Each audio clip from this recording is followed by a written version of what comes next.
नमस्कार दोस्तों, मैं गुरदीप सिंह। नमस्कार दोस्तों, मैं विक्रांत राय। एक बार फिर से दोबारा इकट्ठे हुए हैं हमारे नए प्रोग्राम।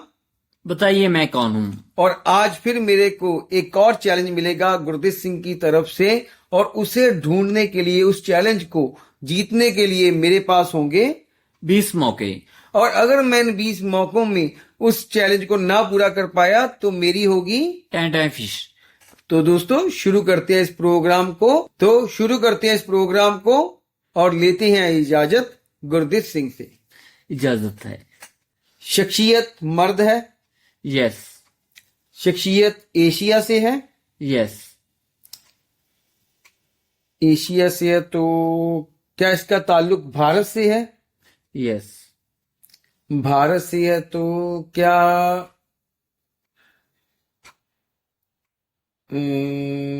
भारत से है तो इसका मतलब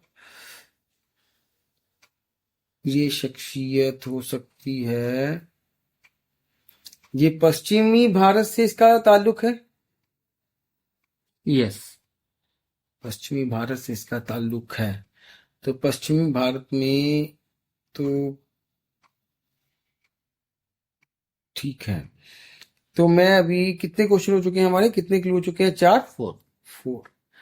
क्या शख्सियत जिंदा है? नो। नो।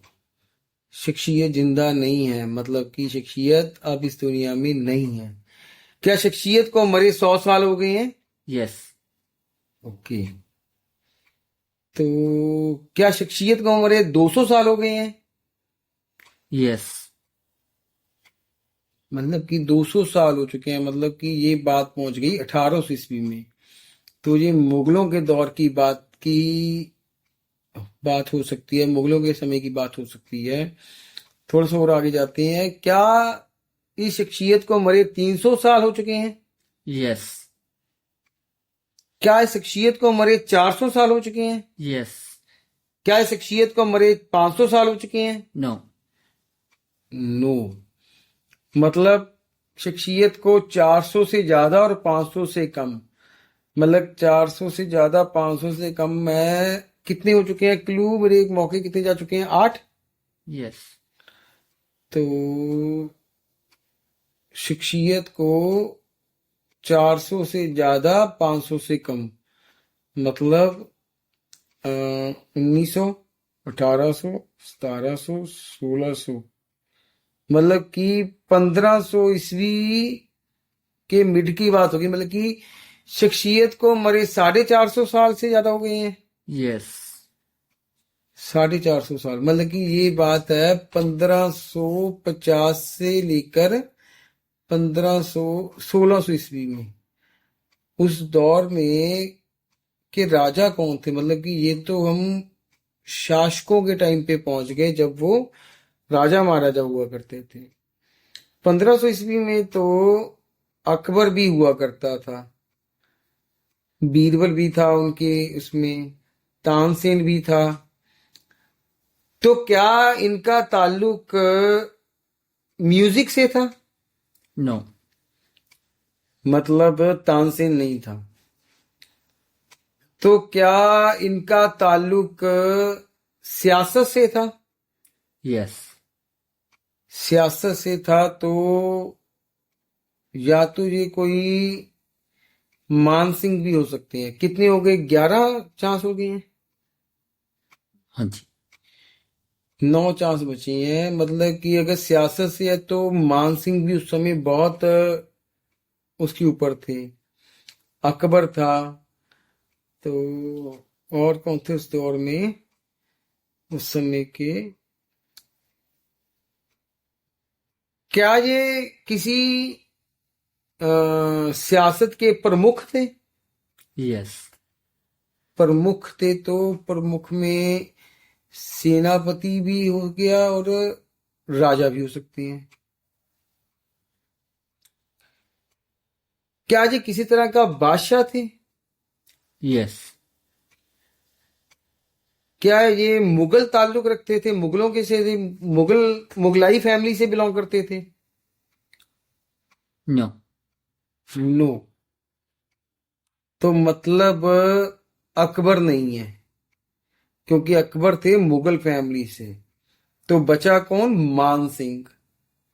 तो अगर मान सिंह है तो क्या इनका कोई रिश्ता मुगल फैमिली से था?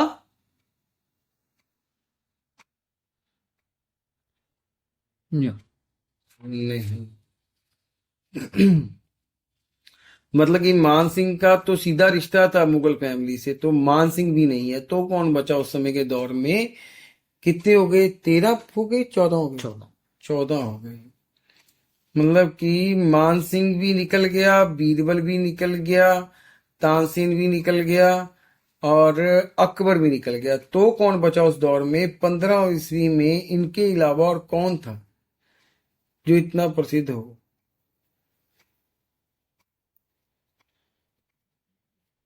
हाँ, उस टाइम के दौर में महाराणा प्रताप भी थे। तो क्या इनका ताल्लुक उस समय हल्दी घाटी युद्ध से भी था? Yes.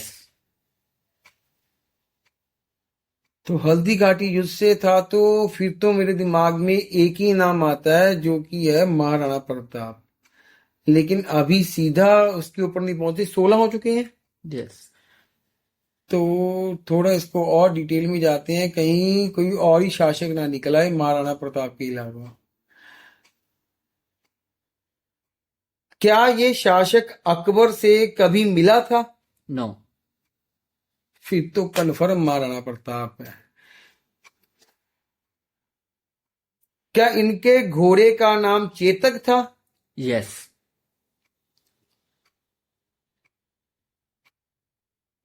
क्या इनका रिश्ता कुंभलगढ़ से भी था? Yes. तो भाई साहब, आपने बात की है महाराणा प्रताप की। Yes. और एक बात बताता हूं, महाराणा प्रताप एक ऐसे योद्धा हुए हैं जिन्होंने मुगलों की नाक में दम करके रखा हुआ था, और इन्होंने, मैं कहता हूं कि 36 बार मुगलों को हराया। Yes. और 1540 ईस्वी में इनकी जीवन शुरुआत हुआ, इनका जन्म हुआ, और 1597 ईस्वी में इनकी डेथ हुई। और इनकी डेथ भी कैसे हुई कि जब ये शिकार करने गए तो इनके पेट में इन्हीं की कमान लग गया, और कमान लगने से घाव बन गया, घाव बनने का इनकी डेथ हो गई। और सबसे बड़ी बात, ये अकबर से कभी मिले नहीं, और अकबर की सेना की नाक में दम करके रखा हुआ था।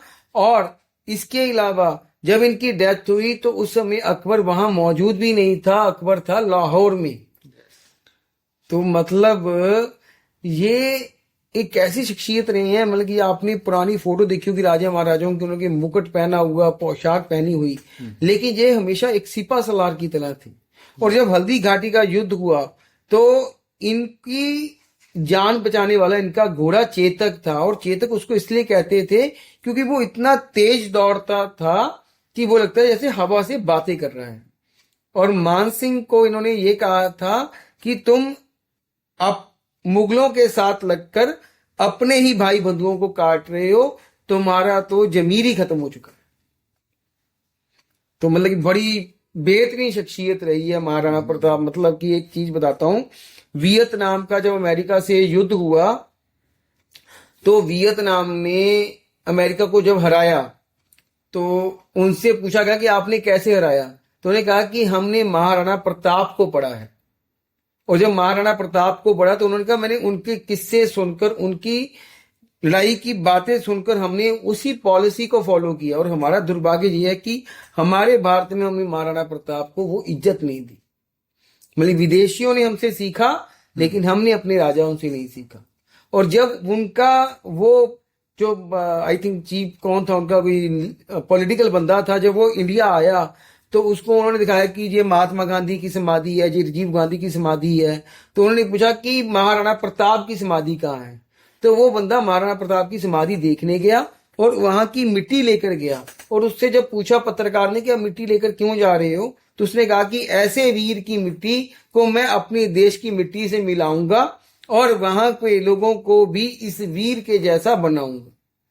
तो देखो ये दुर्भाग्य हमारे देश का, कितने बड़े बड़े महान राजा हमारे यहाँ पैदा हुए और उसके बावजूद हमारे लोगों ने उनकी इज्जत नहीं की, उनकी कदर नहीं की, उनसे कुछ सीखा नहीं, लेकिन विदेशियों ने हमारे राजाओं की इज्जत की, कदर की, उनसे बहुत कुछ सीखा। चलो खैर, आज हमने बात की महाराणा प्रताप की। बहुत ही बेहतरीन शासक, और मुगलों की नाक में दम किया हुआ था, और अकबर की तो उन्होंने कहते हैं ऐसी की तैसी फेरी हुई थी। चलो सलाम ऐसे वीरों को, और हम भी चाहते हैं कि देश में ऐसे वीर पैदा होते रहें और देश का मान सम्मान बढ़ाते रहें। तो आज के लिए इतना ही करते हैं, समाप्त करते हैं यहाँ पे, और कल फिर मिलेंगे कुछ नया लेकर, और आप देखते हैं कल कौन सा चैलेंज देते हो। आज के लिए इतना ही, नमस्कार। नमस्कार।